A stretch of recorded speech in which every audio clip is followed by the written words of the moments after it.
Hello, ladies and gentlemen, and welcome to The Stuff That Screams Are Made Of. That's right, this is a movie show about horror movies. This is a TV show about horror movies. Off to a great start, but we're going to keep it because that's how we roll. We try our best here. My name is Steve. My name is Mark. And we're here to talk about The Stuff That Screams Are Made Of. Yeah, we're going to have a lot of fun. We're going to talk about movies. I love movies. You love horror movies. I do. And I don't know. Do you want to give a quick synopsis of kind of how this thing got started? Sure. Well, I work at the Avon Public Library, and we have a monthly discussion group called Tuesday Night Terrors, where we pick a movie, or I pick a movie every month, and we let the patrons check them out, and then we discuss it on our meeting. And it's gotten off to a pretty good start, and I'd love to see where it goes from here. It's a lot of fun. I encourage you to come join us if you haven't done that. Like you said, it's a monthly thing, and this is kind of our pilot episode, kind of talking about what we're gonna, some of the stuff that maybe we would have talked about at these meetings. Exactly. And I don't know. We're just gonna have fun doing this. I kind of want to talk about the show to start off, to kind of lay the groundwork for both of us, right? And to kind of let people know what we're doing here.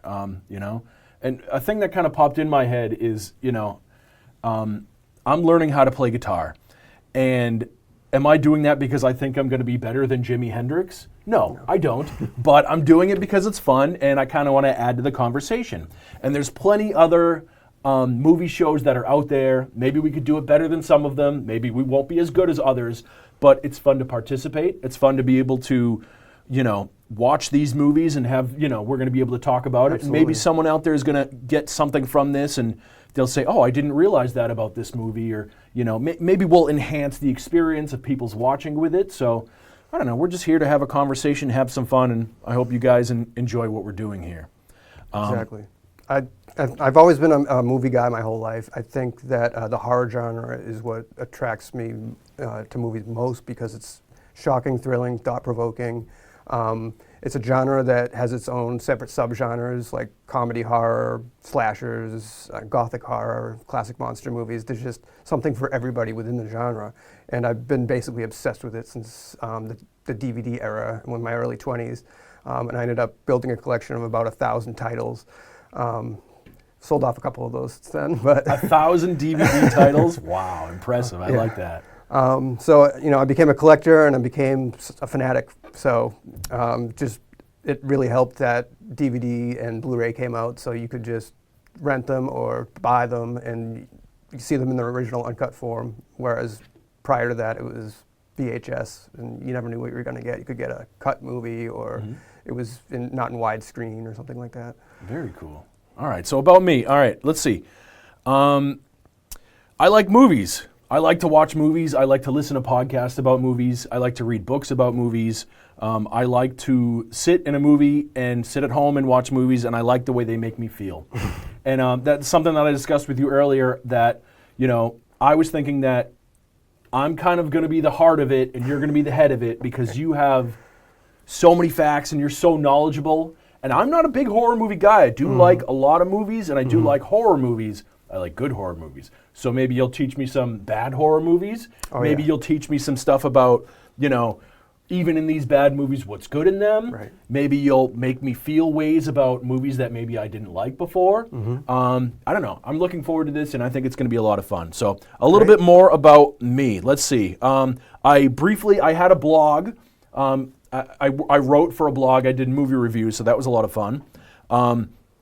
On 2 different occasions, I was a member of MoviePass, which I feel like that's a pretty good thing there. If you don't know that, it's basically a gym membership where you go to the movies as much as you'd like, and you pay a set fee. So that's still around too, right? They brought it back. It died, and then they brought it back. And now that I'm a father, I can't really justify going out to the movies. So it's nice to be able to do it at home. I subscribe to Netflix DVD until the very end, so the Avon Public Library kind of fills in holes on that. Let's see. My middle name is Movie. No, that's not true. But yeah, I don't. yeah, I'm looking forward to this. So, what's the movie we're talking about today? We probably should have led with that because the whole entire point of this is to talk about one movie. What's the one movie we're talking about today, Mark? We are talking about the classic Alien from 1979. Alien.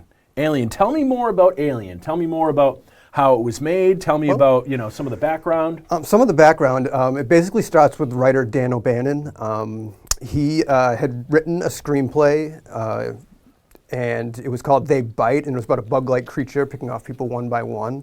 And he had that, he sat on that for a while, and he eventually hooked up with John Carpenter and made the movie Dark Star, which was John Carpenter's first movie. It was basically Alien, but a comedy. It's from 1974. If you watch it, it's really silly. It's the alien in the movie is like a beach ball painted with legs with little feet on it. It's silly. But afterwards, O'Bannon was like, you know what? I think we can make a serious horror movie instead of just making a joke, like a student film like they did before. So he had a lot of influences. H.P. Lovecraft is one of his major influences, as are other movies. He basically admitted that he stole the idea of Alien from a bunch of different sources. He quoted himself as saying, "I didn't steal Alien from anybody, I stole it from everybody."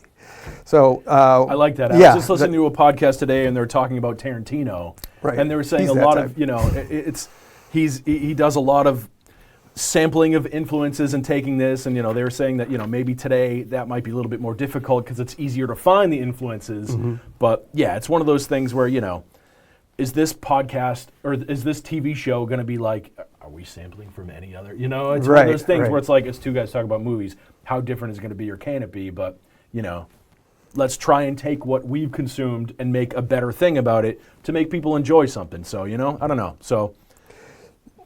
There are a few movies that came out, obviously before Alien, that had this similar type of plot. One of them is The Thing from Another World. He was a fan of that film. He took the concept of a shape-shifting creature, which is ultimately what the alien is because it changes forms. That was 1951. 1956, Forbidden Planet was another one about a crew being attacked by an alien. It, the Terror from Beyond Space, 1958. 1965, Planet of the Vampires. It was about a crew that received a distress signal and went to a planet and found the bones of a giant alien, and you kind of see that in the movie Alien when they go down and look at the derelict ship. They see the skeleton of the engineer. Have you seen that one? That sounds. I have seen it. It's a little 60s Star Trek-y, okay, but it's also surprisingly violent as well, which is you get from Italian horror. Okay. There's also 1966 Queen of Blood by Roger Corman. It's about an alien distress signal on Earth. The ship goes to investigate, and they find a dead alien inside the spacecraft, similar to the Alien movie. And then they're attacked by a different alien, and they're taken out one by one. Sounds familiar? It sounds like Alien. So essentially, he reached into all these different pots and took out pieces to create what eventually became Alien. I would say the three biggest factors, or the three biggest people that made Alien what it was, besides O'Bannon, was obviously Ridley Scott, the director, and H.R. Giger, the famous Swiss artist. So O'Bannon, he was hired to work on Alejandro Jodorowsky's Dune, which is a movie that never actually came out, but which I saw that documentary. Yeah, there was a documentary about it. Yeah. So he went to Paris for 6 months. He worked on it then. He met Giger, and unfortunately, that movie fell through. He ended up having to move in with his partner, Ron Shusett. So they decided they wanted to write an alien story. And basically, O'Bannon took his previous short story that he wrote called Memory, which is about astronauts waking up in a silent spaceship, which is the opening to Alien. And essentially, that's the first 30 pages of the screenplay right there. And then he ended up writing the rest of it himself. Now, Dan O'Bannon himself has Crohn's disease, and the idea of being infected and having something come out of the stomach or the abdomen area, like what happens with the alien, he was influenced by the fact that he had Crohn's disease. He said, this is such a horrible thing to have. This is where the horror is going to come from in this movie. And Shusett came up with the idea of the face hugger, which jumps on a person's face and then implants the parasite down the throat into the stomach. He was also influenced by parasitic wasps. He was a big fan of nature, so it's a similar process. Yeah, right. So Dune was never made. He ended up hooking up with Giger again. So Giger had a book called Necronomicon, and it is sort of like a biomechanical aesthetic, also influenced by Lovecraft. He found Giger's work beautiful, disturbing, and that's the style they wanted to go with for the creature. So basically, once the screenplay was written, they presented it to Roger Corman, the famous B-movie director. But Corman's like, this could have potential as being a bigger budget movie. Mm-hmm. Why should we make one of my silly B-movies? Why don't you go, shop it around to Fox or whoever? And he ended up shopping it around to Brandywine Pictures, a Fox subsidiary. He changed the name from Star Beast to Alien because he works as both a noun and an adjective. That's where the name comes from. Do you think it would have been as successful? Star Beast? Yeah. Probably not. I feel like Star Beast is more what you would have gotten with Roger Corman. Okay. Or something you get on like the Sci-Fi Channel today. Okay. That's the direction that I think Star Beast would have gotten them to. So in relation to Star Wars, when did this one come out? So this, it was in pre-production before Star Wars came out. Okay. And they gave him a small budget to begin with. However, once Star Wars became a huge hit, okay, they doubled the budget because look, space movies are... They're in. Yeah, they're in right now. So, hey, we're onto something here. 5 million was the original budget. 10 million eventually became the... Sounds today, movies are hundreds of millions of dollars. Yeah. But back then, that was it's the first big budget space horror movie. Everything before that had been just sort of a silly B movie. And how they got Ridley Scott is Walter Hill was the original director. He didn't want to direct it, so he just said, hey, I'm going to make a different movie. Spielberg was considered. He just said he didn't have time. Ridley Scott ended up reading the screenplay, and he ended up also looking at H.R. Giger's designs in that book, Necronomicon, and he was just hooked from the beginning, and he said, we really have something here. And Fox originally had fired Giger from working on the film because they thought that his designs were too disgusting or too sick, really. I mean, because they have a certain aesthetic to them that are really disturbing. But Ridley Scott was like, no, we have to have this guy. I'm not doing it unless we have this guy. And that's how all three of those guys came together. So we kind of talked about how it was like, almost like a collage of influences and stuff like that. And it works. It worked because it doesn't feel like it's recycled. It doesn't feel, it's familiar in a way that we love it, but it's new and it's exciting and it's done really well. So, how do you feel about influences versus like stealing ideas and that sort of thing? Well, I mean, like I said, O'Bannon was pretty open that, he got direct plot points from previous media. But I think the way they put it together turned it into something brand new. When you watch it now, I mean, there have been so many Alien movies now. It's sort of like an old hat thing now. But as far as the 1979's audiences, I feel like it's something that they hadn't really seen before on the big screen in a big budget movie. Space horror, claustrophobic horror. The ship seems to shrink in on them as the movie goes along. I like that. Yeah. And when they go out and they land on the planet, it's huge and wide open. Yeah. Literally in space, and then you're right. As it goes on, it's literally, going through the vents, and then all these things, and it's just you're right. That's cool. I like that. Yeah. I believe that the aesthetic that they were going for with the ship is also important to the film because in previous science fiction movies up to that point, or science fiction media like Star Trek and let's say 2001, the spaceships were all like immaculate. They were sanitary. They were clean. All the astronauts or shipmates were all the elite, like the best of the best. Whereas these characters in this film, Alien, are literally just workers, regular blue-collar type workers. The ship design is very utilitarian. Everything is there that's in there is just there that serves a purpose. There's nothing sleek about it. It's a very ugly ship. Yeah. And that works in its advantage because sure. there's so many different hiding places. There's so much shadowing. There's the scene where the water's dripping down on Harry Dean Stanton, Yep. and you wouldn't expect that to happen in a spaceship. Right. In fact, how does that even happen? We don't even know what the water is. But It's so dark, and there are so many lights at the same time Yeah. too. It's like there's lights everywhere, but also there's darkness everywhere. There's so many shadows, and so it's definitely super creepy. And I do love what you said about imagine it being literally it's a freighter, like one of these ships out in the middle of the ocean, and it's like just working class guys. Sure, there's a science officers, some smarty pants guy who but. Yeah, it's just guys, people out there doing their thing that they have to do, and they're just getting the job done. So, yeah. of course, that's the thing. The science officer ends up being Ash. Who Oh yeah, ends there's up- going to be spoilers. Yeah. Sorry. Spoiler alert.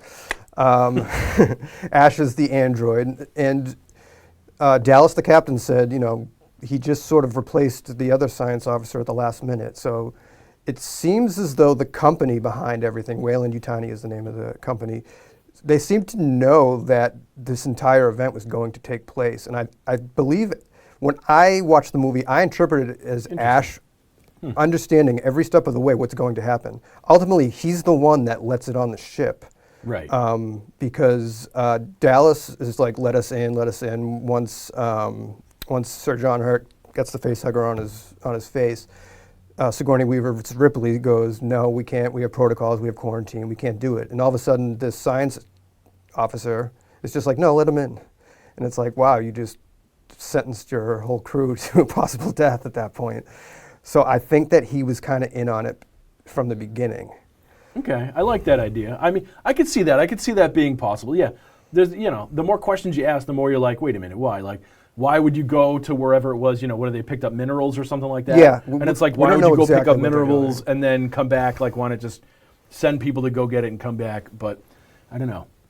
Yeah, They're like, space truckers, or I mean, For sure, basically yeah. that's what they were described as in the script, is like truckers in space. They're not equipped to handle major scientific events like this. Yeah. They should never have been sent there to begin with, but they were, and they have to deal with it. And the rest of the movie from that point, it's a very slow burn up until the point where the facehugger jumps out of the egg.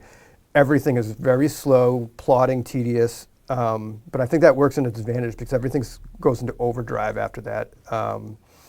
And ultimately, you get to the centerpiece of the entire movie, which would be the chestburster scene. Which what was your first reaction when you saw that? Oh, for sure. Yeah, that's shocking, and the whole thing just when the alien comes on, you just feel uncomfortable the whole time, and you're like, wait a minute, something doesn't feel right here, and it's like, and watching it and rewatching it, I'm like, and I'm like, after the face hugger comes off and they're like looking for it, I'm like, why don't you close the door? And then the character goes and closes the door right after I had that thought, and I'm like, thank you. And it's just like all these little things of obviously when I watch a movie, I'm like, what could go wrong? What's about to go wrong? And especially that must be, literally suspense and horror. A lot of it is like, you're just watching filled with anxiety. And I think that's why, why is this a horror movie and not just a sci-fi movie? And it definitely is about the suspense, and it is about, the alien, obviously. Sure, it's an alien, but it's also like, what is going to happen? So, yeah, and then all of a sudden that crescendo of like, oh, he's fine, he's awake, he's eating. Look at how hungry he is. Yeah.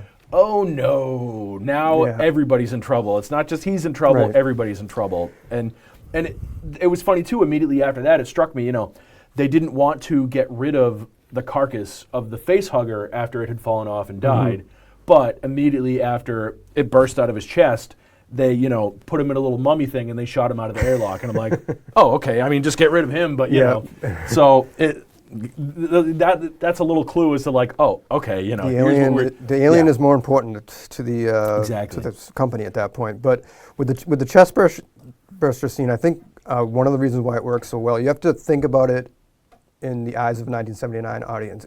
That scene has entered the cultural zeitgeist. Everyone knows what happens in Alien now. It doesn't surprise you anymore when you see Alien, when something jumps out of their stomach. Or I mentioned I was showing one of my sons Spaceballs. Right, exactly. Yeah, and I had to explain, I'm like, I know this looks scary, because even in Spaceballs it's scary, but then, he jumps out and, hello, my lady, hello, my lady. So, Michigan J. Frog. yeah. But in 1979, audiences hadn't seen anything like that before. So also, the thing that makes it work for me is that, the setting of the scene, it's not in a dark corridor somewhere. It's not in a dark part of the ship. They're all sitting around the table. Mm-hmm. It's a familial scene. They're all enjoying each other's company. They're happy that John Hurt has come back and is apparently okay. It's a familial moment. It's familial moment.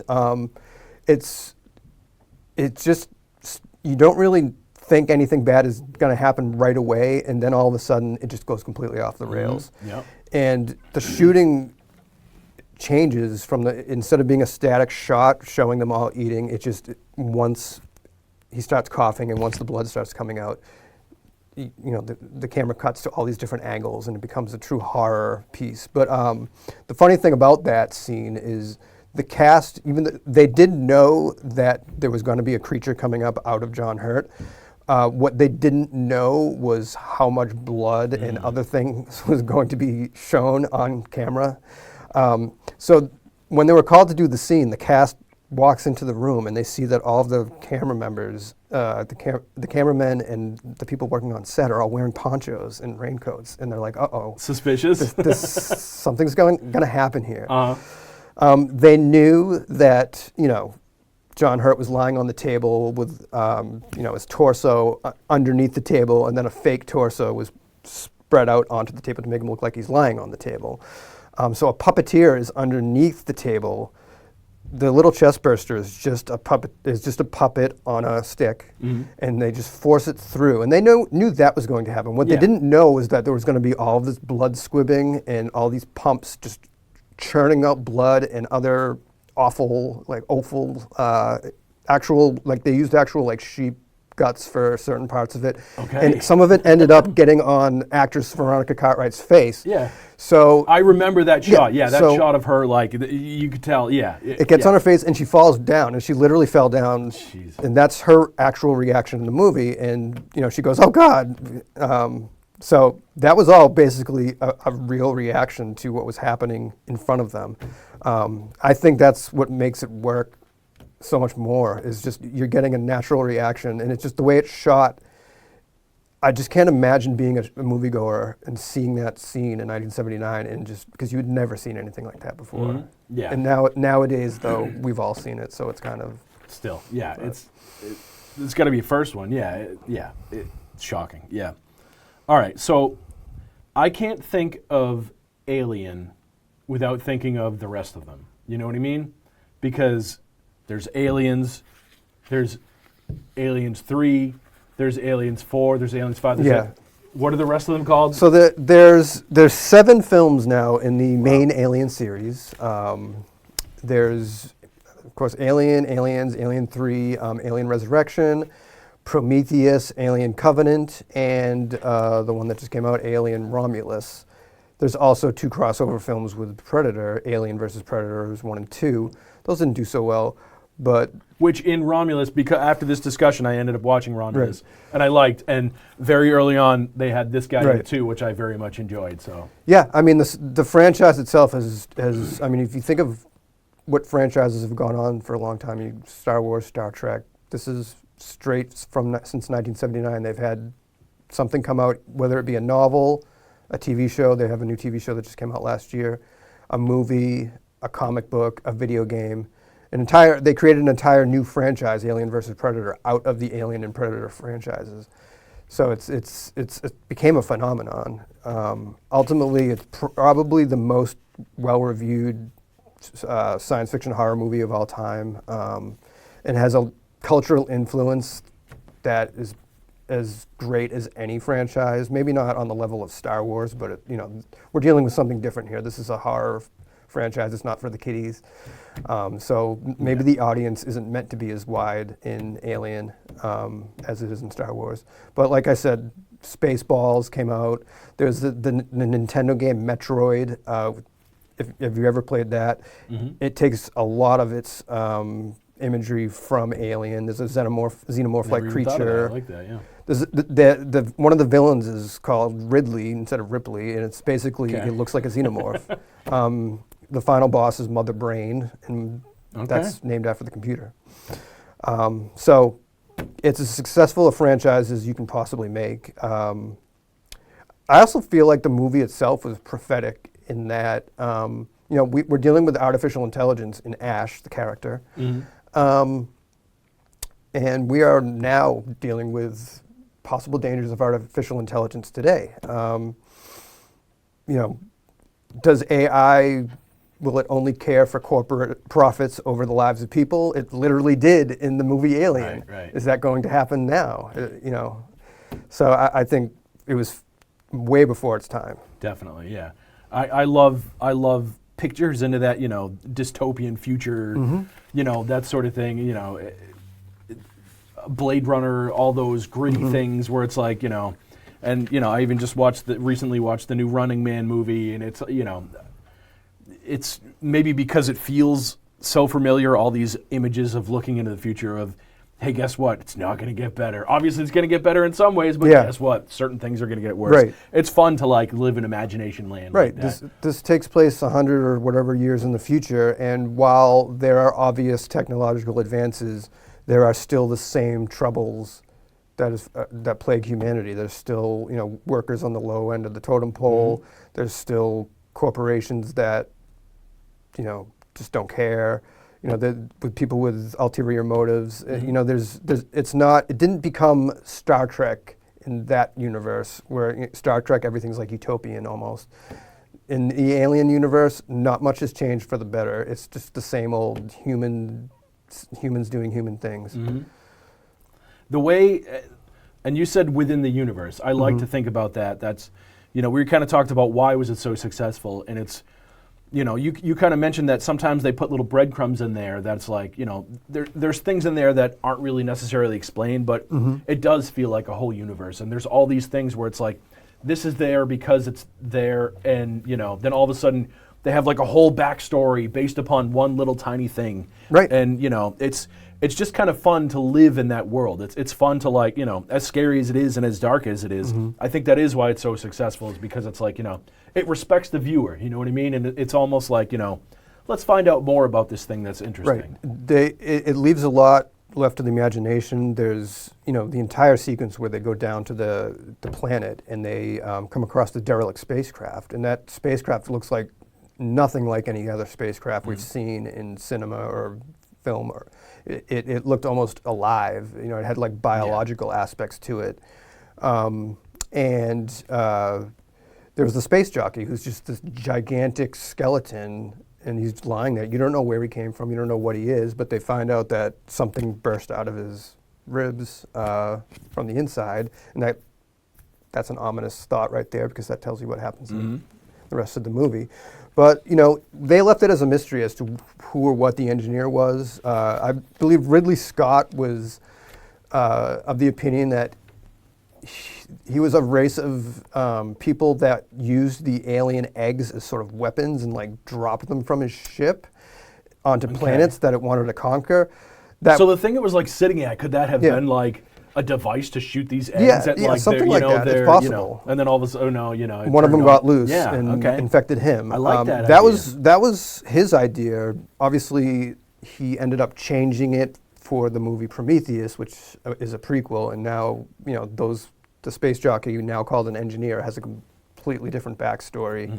I don't know. I kind of liked the original idea of he was using it as a weapon of war, but they went off into the sort of like an ancient aliens type of thing, like the engineers that engineered all life on Earth and every other, and it's kind of like, I don't know if you had to do all that. Yeah. It's a little too much explanation for me. Okay. I like the mystery where we try to figure it out ourselves. Yeah, I like that, yeah.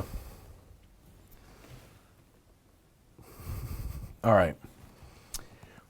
Tell me about, can you Which of the sequels are worth watching, or which aren't? Well, obviously, As a horror fan, obviously, they're like a lot of them are like more yeah, sci-fi. a lot of them are sci-fi action.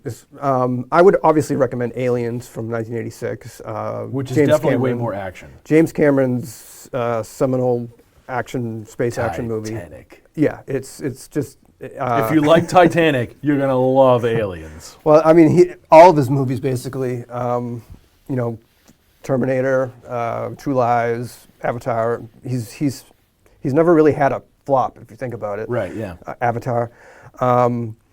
So it's definitely not the same style of movie. It's definitely a space action movie. It's about space marines going onto a planet that has been taken over, an outpost that's been taken over by aliens. Instead of just one xenomorph, there's hundreds of them. So it's like they're constantly shooting at them. It's a really great action movie, one of the best ever made. You can't really watch Alien without also wanting to go into Aliens. Sigourney Weaver's back as well. Alien 3 was not well received when it came out in '93. It was directed by Fincher. David Fincher, that was his first movie he tried to direct. A lot of studio interference, so his final vision was not really what ended up on the screen. Some early CGI that doesn't look too great nowadays also kind of bogs it down a little bit. A lot of people consider it a major step down from Alien. I still think it's a worthy entry. Might be an unpopular opinion. As far as the rest of them goes, Alien Resurrection was a mess. It was one with Sigourney Weaver came back as a clone, and Why not? Winona Ryder was Sure. in it, and then they had this like human-alien hybrid that was, it was just a complete mess of a movie. Prometheus was Ridley Scott's attempt at creating a full backstory for the entire franchise, where these aliens came from, where the engineer came from, and then there's Alien Covenant, which was a sequel to that movie. Romulus. It was a sequel to the prequel. It was a sequel to Prometheus. Yeah, Got still took place before the original Alien, Got well it. before it. It sort of furthered the timeline of like how the xenomorphs came to be with another unlucky spaceship crew. And then there's the one that just came out, Alien Romulus, which I think is a pretty good addition to the series because Agreed. it has the same aesthetic. The ships are the same style. It's the same grungy, grimy looking ship. Yeah. The workers are like, they're practically indentured slave laborers on the planet. They're trying to get off planet. It was like desperately. District 90 Yeah, almost. yeah, exactly. Yeah. So it definitely fits in, and it comes out, and it takes place right around the same time as the first movie. As far as the Predator ones, they didn't work for me. I know Those are like way more actiony, right? they're all. There's a Too lot of old. action. It's just, I don't know. For me, I don't get why those two creatures became so intertwined in pop culture. I mean, I get it. I love Predator. I love Alien.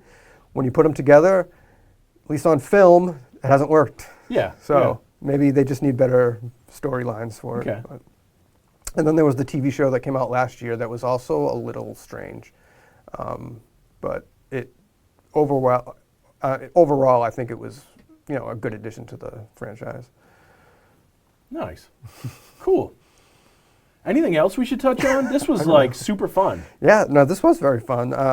I mean, I had my notes here. We Keep went through going, pretty dive much in more. everything. Okay, good. Yeah, no. This was awesome. This was wonderful. I hope you guys enjoyed this. Yeah, we're going to, I don't know if this is going to come out in time in order for you guys to come join us for the discussion, but the next movie that will be talked about at the library is Rosemary's Baby. That's right? Yep. Cool. So, if this pilot was successful and, we decided it was good, maybe you'll see us back here in Avon Studios to talk about Rosemary's Baby. If not, come join us at the library and we'll Absolutely. talk. Is there anything else you'd like to add? No, I mean, if you ever need any good horror recommendations, come to the Avon Public Library. I will let you know. Good, bad, anything. Definitely, yeah. Yeah, thank you, Mark. Thank you, Gary. This was so much fun, and this has been The Stuff That Screams Are Made Of. Ah! And then it fades to black or something.